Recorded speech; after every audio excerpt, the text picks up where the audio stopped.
Hello again everybody, and today we're reading some stories. So we're reading Octonauts and the Scary Spookfish first of all. So look at that, so that's a good picture of a scary spookfish. Don't look very scary to me, but anyway.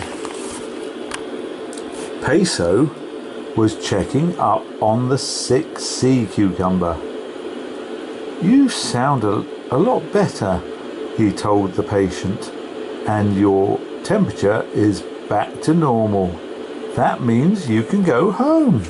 No, he isn't. Isn't he? Oh, we'll find out.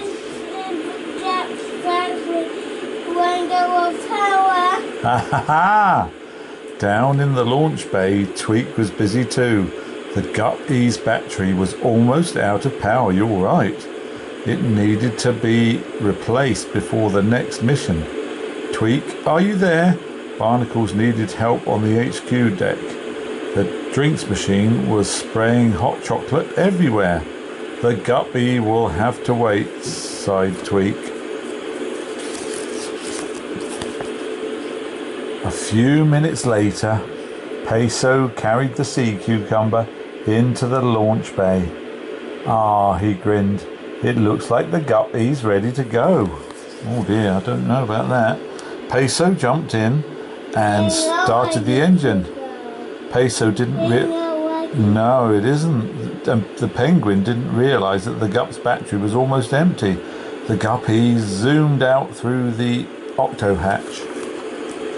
Peso set a course for a nearby ocean trench. The sub voyaged deeper and deeper into the shady twilight zone. "Okay, little sea cucumber," he called at last. "This is where I found you." The creature nodded gratefully, then inched away to find its family. "Are you okay there?" Right. Peso steered the Guppy up towards the surface. Put, put, put, put, put. The sub's paddles suddenly stopped paddling. "Flappity flippers," gasped Peso as the headlights flickered out too.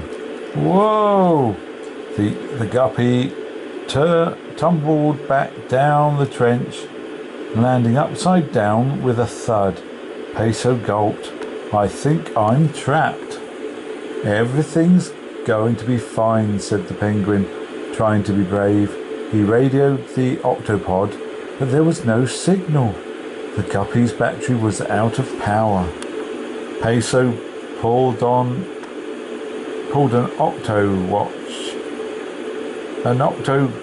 octo glow stick out of his emergency kit. "This will help me see a little better," he decided.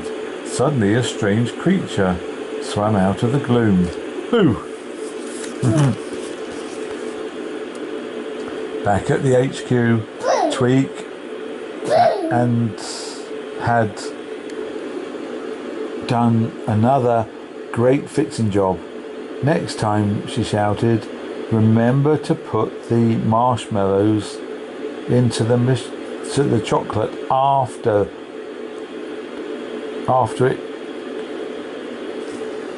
it comes out of the machine." The crew cleaned up the mess, then got ready to launch the octopod. Dashy signalled Barnacles, Call the roll." Everyone reported for duty as normal. Everyone apart from Peso. "Stop the ship," commanded the captain. The Octonauts searched up and down the octopod. "Oh no," cried Tweak.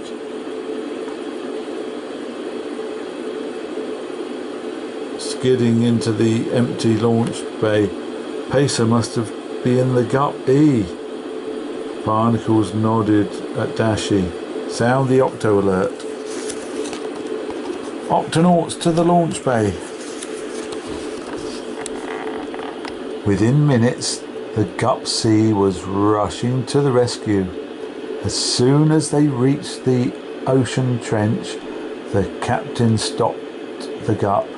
According to the gup finder, said Barnacles, Peso is stuck down there. Tweak frowned. There was no way the gup sea would fit in between those rocks. Barnacles and Quasi pulled on their diving suits. We're going in. Meanwhile, deep down below them, Peso was face to face with someone strange, green and spooky. Well, who are you? Stuttered Peso. Boo, yelled the strange, green, spooky creature. You're scaring me, yelped Peso. No, my name is Boo, insisted the creature. I'm a spookfish. Want to play a game? Asked the spookfish. I spy with my little eye something beginning with P or P. Is it a penguin? Shouted Peso. No, it's a polar bear, replied the spookfish. Peso peered up into the gloom. That polar bear is Captain Barnacles and Quasi. They've come to rescue me. What manner of wild ocean beastie is this? Asked Quasi. Boo introduced himself. We're going to need a tow line, decided Barnacles. Let's hook it to the gup E and pull her out of here. Tweak lowered the line, but the gup E swung into the trench wall. A huge rock tumbled down through the water, trapping the gup beneath it. Captain, gulped Peso, what are we going to do now? There was only one thing for it. Quasi and Barnacles would have to lift the rock out of the way. It would be up to Peso to steer the guppy in the right direction. How will I see where I'm going? Cried the medic. Boo flipped his fins. I'll help Peso steer. 1, 2, 3, push. Barnacles and Quasi heaved with all their might. As soon as the rock was clear, Tweaks started to wind up the tow line. Peso grabbed the guppy's steering wheel and listened for Boo's instructions. Move left just a little, said the spookfish, looking up through his head. Steady now, right. Steady now, right. Steady now, right. So he wanted to turn right. Peso guided the guppy all the way through the murky trench, dodging the rocks and boulders. With Boo's directions, steering was easy. Way to go, Tweak. Peso clapped his flippers. We did it. Well done, Octonauts, said the captain when they'd reached the top. And you too, Boo, added Quasi. Tweak looked puzzled. Who? Boo, cried the spookfish, darting over to say hello. Who instead of Boo. Tweak jumped, but it was hard to be scared of Boo for long. No, Pooh. He really was the friendliest, funniest fish in the sea. No, Pooh. Pooh. Yeah. Pooh. The end. Right, now we got right. So we hope you enjoyed that one. And now